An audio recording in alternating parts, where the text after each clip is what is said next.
Hola de nuevo, humanos y humanas. Vamos a ir con la segunda parte de la clase del Sistema Interamericano de Derechos Humanos. Habíamos culminado en el análisis de cuáles eran los órganos y los tratados que entran en juego en este sistema y ahora vamos a trabajar puntualmente sobre las funciones y las características de la Comisión y de la Corte Interamericana de Derechos Humanos. Les había adelantado que la Comisión Interamericana de Derechos Humanos es un órgano que tiene una función más que nada política, mientras que la Corte Interamericana de Derechos Humanos tiene una función esencialmente jurídica. No estoy diciendo con esto que lo jurídico no sea político, sino que estoy yendo más a la esencia del sistema. Les voy a poner un ejemplo. No, mejor dicho, no les voy a poner un ejemplo. Lo que voy a hacer es contarles cuál es la diferencia entre estas dos concepciones, la política y la jurídica. Recuerden que la Comisión Interamericana de Derechos Humanos es un órgano de la OEA, mientras que la Corte Interamericana de Derechos Humanos es un órgano independiente que fue creado a partir de la Convención Americana sobre Derechos Humanos. Esto hace que, por ejemplo, los estados que formen parte de la OEA están sujetos a la competencia de la Comisión Interamericana de Derechos Humanos, pero no necesariamente a la competencia de la jurisdicción de la Corte Interamericana de Derechos Humanos. ¿Por qué es esto? Porque por el mero hecho de ser miembro de la OEA, como la Comisión es un órgano de la OEA, tiene facultades para intervenir respecto de cualquier situación que se dé en un Estado miembro de la OEA. Ahora, en cambio, para poder ser sometido a la jurisdicción de la Corte Interamericana necesitas reconocerle específicamente la competencia a la Corte y además tenés que haber ratificado la Convención Americana sobre Derechos Humanos. Creo que dije comisión en esto último, pero es la Corte. Entonces, la Comisión, órgano de la OEA, con lo cual tiene competencia sobre todos los estados que sean miembros de la OEA, que son todos los de América, menos Cuba que está suspendida. La Corte Interamericana, sin embargo, solo tiene competencia y jurisdicción, ahora lo voy a explicar muy brevemente, sobre aquellos estados que hayan ratificado la Convención Americana de Derechos Humanos y que hayan reconocido la competencia de la Corte. Esta diferencia es fundamental porque hace que, por ejemplo, en el caso de Estados Unidos, que es un Estado que no ratifica tratados sobre derechos humanos, de hecho no ha ratificado la Convención Americana sobre Derechos Humanos, sin embargo, sí está sometido a la competencia de la Comisión Interamericana y van a encontrar un montón de recomendaciones de la Comisión Interamericana de Derechos Humanos contra Estados Unidos. Ejemplo que en materia de discusión desde hace unos años, afortunadamente en Argentina, es el caso Baby Boy, que es una recomendación de la Comisión Interamericana de Derechos Humanos hacia los Estados Unidos teniendo en cuenta el derecho al aborto. Lo vamos a trabajar puntualmente cuando veamos derecho al aborto en la tercera parte de la materia, pero, pero tengan esto en cuenta, o sea, ¿por qué la Comisión Interamericana puede actuar respecto de países como Estados Unidos que no ratificaron la Convención Americana sobre Derechos Humanos? Esencialmente porque no es un órgano creado por la Convención, sino que es un órgano de la OEA. O sea, por el mero hecho de ser miembro de la OEA, la Comisión tiene competencia sobre estos estados. ¿De acuerdo? Ahí se nota más esta esencia política de la Comisión, porque de hecho es un órgano político de la OEA.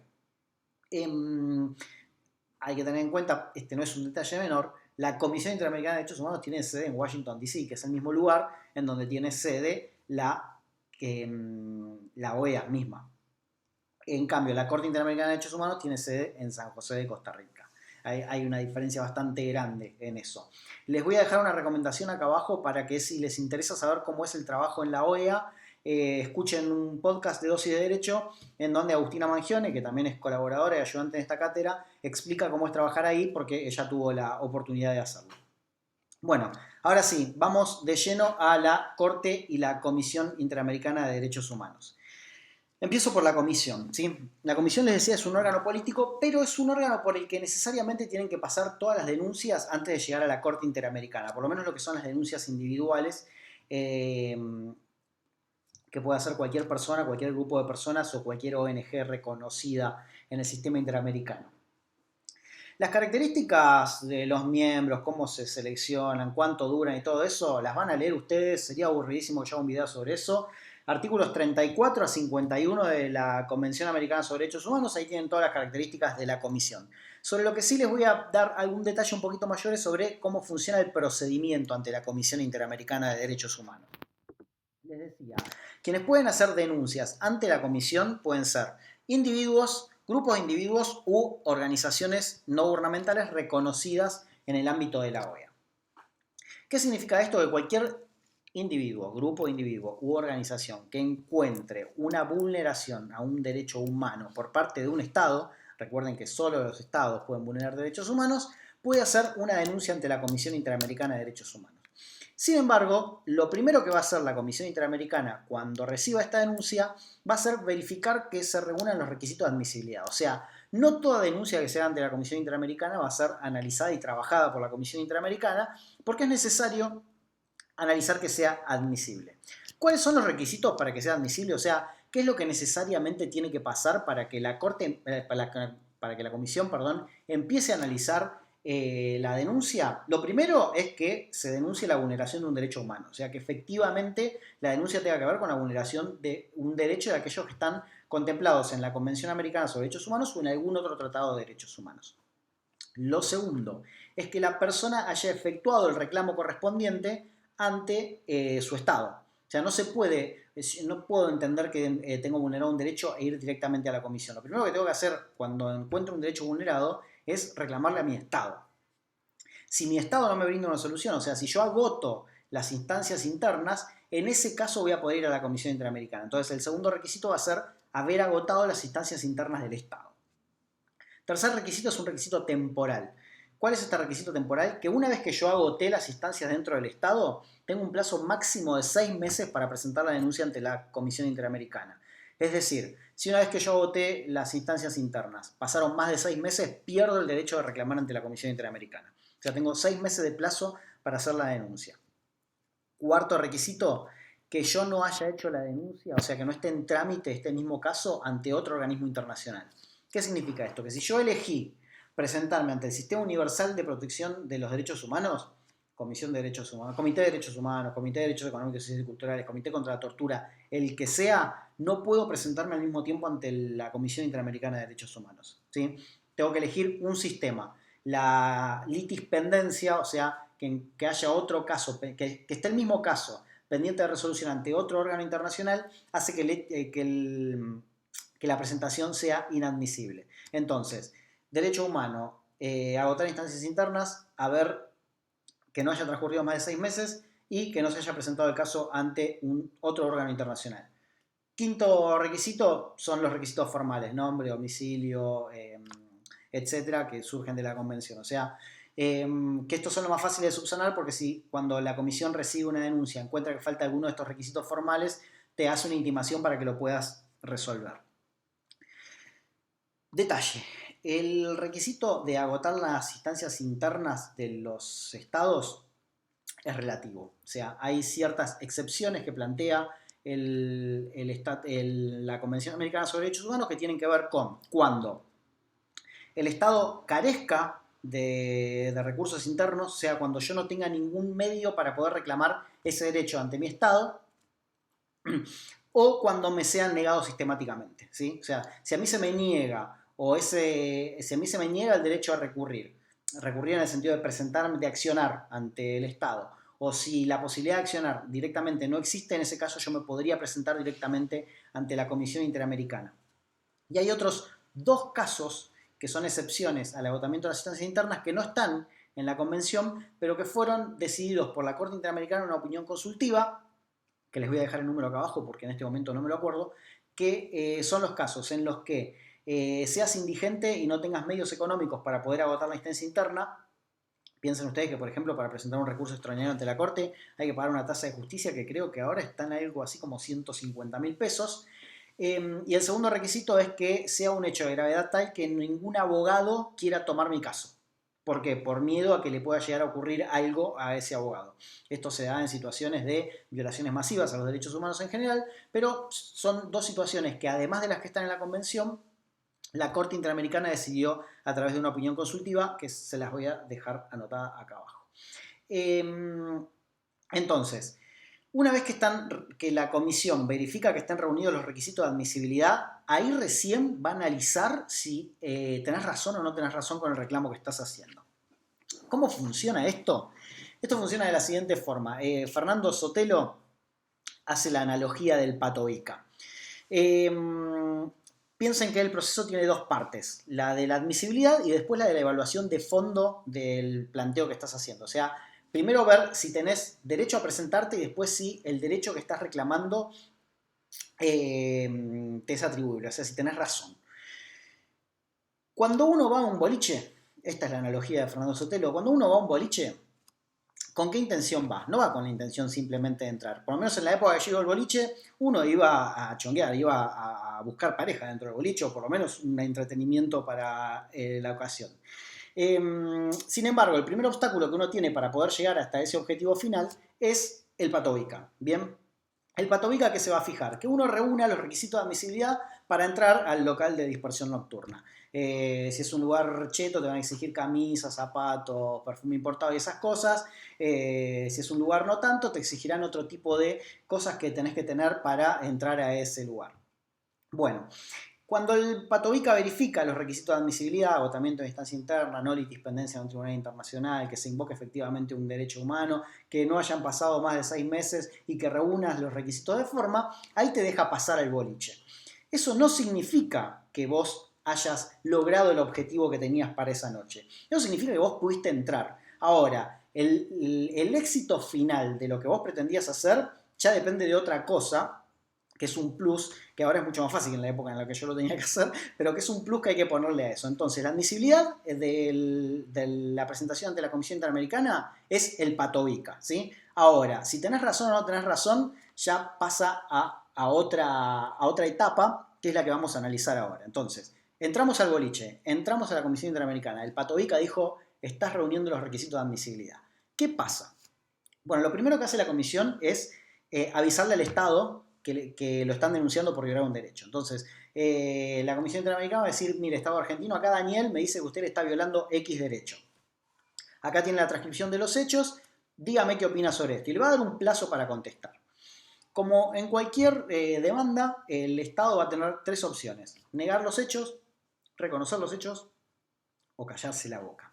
Si reconoce los hechos y trata de resolver el conflicto, le va a avisar a la Comisión Interamericana, che, mire, Daniel tiene razón, yo ya lo cité a Daniel, llegamos a un acuerdo, acá está el acuerdo al que llegamos, el tema está resuelto. Entonces la comisión me va a preguntar, che, Daniel, ¿es verdad que te llamó el Estado? Sí, es verdad que está todo resuelto, el hecho se archiva. Ahora, si el Estado niega los hechos o el Estado no dice nada, ahí la comisión lo que va a hacer es analizar los hechos y empezar una investigación. O sea, va a convocar testigos, peritos, va a revisar documentación para verificar que los hechos efectivamente sean ciertos. Si los hechos son efectivamente ciertos, va a convocar al Estado y a Daniel a tratar de llegar a una solución amistosa, una especie de mediación, por decirlo en términos vulgares. Entonces los va a llamar y le va a decir, Estado, acá Daniel dice que, ¿qué tiene para decir? Bueno, ¿hay posibilidad de que se pongan de acuerdo? Sí, no. Si se ponen de acuerdo, en todo caso se verificará el cumplimiento del acuerdo y el caso se archiva.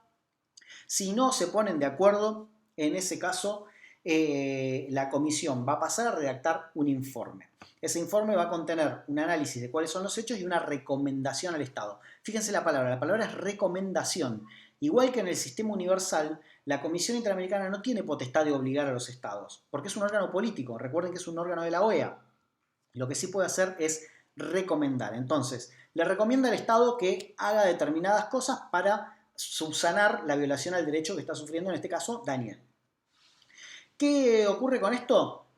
Si el Estado lo cumple, en ese caso se va a hacer un informe que se va a terminar archivando. Si el Estado no lo cumple, la Comisión Interamericana tiene 3 opciones, mejor dicho. La primera opción, si ven que es algo que no es demasiado grave, lo pueden dejar así, o sea, que puede quedar como un informe secreto. La segunda opción es publicar un informe haciéndole saber a toda la comunidad internacional que el Estado está violando un derecho. Y la tercera opción es formular una denuncia y elevarla a la Corte Interamericana. ¿Qué significa esto? Que el caso solamente puede llegar ante la Corte Interamericana si lo plantea la Comisión. O sea, yo como individuo o un grupo de individuos o una ONG no pueden presentar una denuncia directamente a la Corte. Quien va a representar a las víctimas ante la Corte es la Comisión. Quienes sí pueden hacer eventualmente una denuncia directamente ante la Corte son los Estados. Si un Estado quiere denunciar a otro Estado por violación de los derechos humanos, se puede presentar directamente ante la Corte. Cerrado entonces el tema de la comisión y del trámite ante la comisión, vamos a pasar a la Corte. Este video va a durar más de 15 minutos porque quiero terminar todo el tema si lo hacemos en un solo video, ¿sí? Hago un paréntesis. Les vamos a proponer un challenge.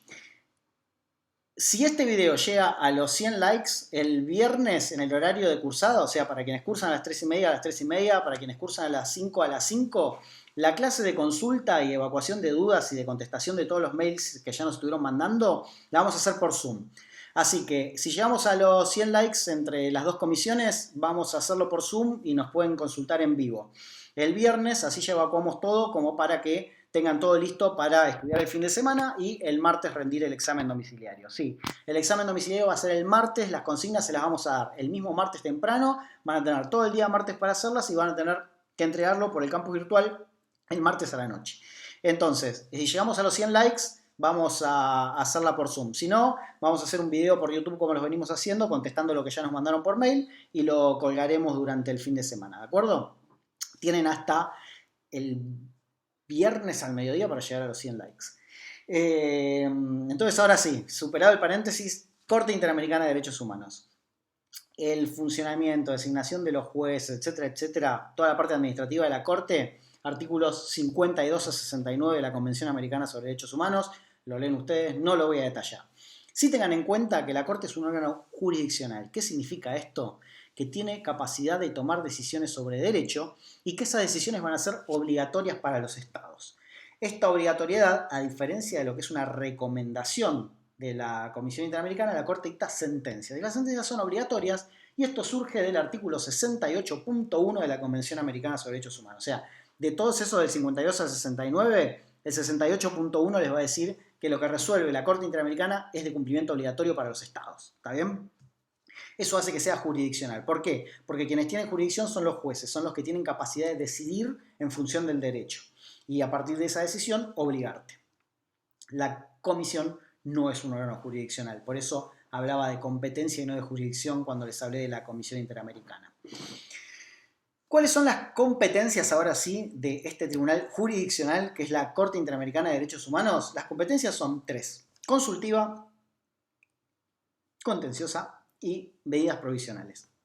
La competencia consultiva implica que cualquier estado o cualquier órgano de la OEA, incluyendo a la Comisión Interamericana, le pueden hacer consultas sobre cómo se interpreta el alcance de algún derecho en particular. La Comisión Interamericana recibe estas consultas y las responde por escrito, ¿sí? Esto lo que hace es dar pautas de interpretación del tratado, ya sea para evaluar la compatibilidad de normas internas con normas del tratado o para explicar cuál es el alcance de algún derecho determinado dentro del tratado, o sea, dentro de la Convención Americana sobre Derechos Humanos.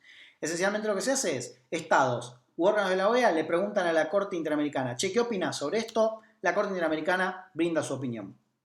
¿Cuál es el detalle? No puede ser sobre un caso concreto. O sea, no puede haber un caso en trámite, entonces para que la Corte me adelante cuál es su opinión, yo le planteo una opinión consultiva. Tiene que ser en abstracto.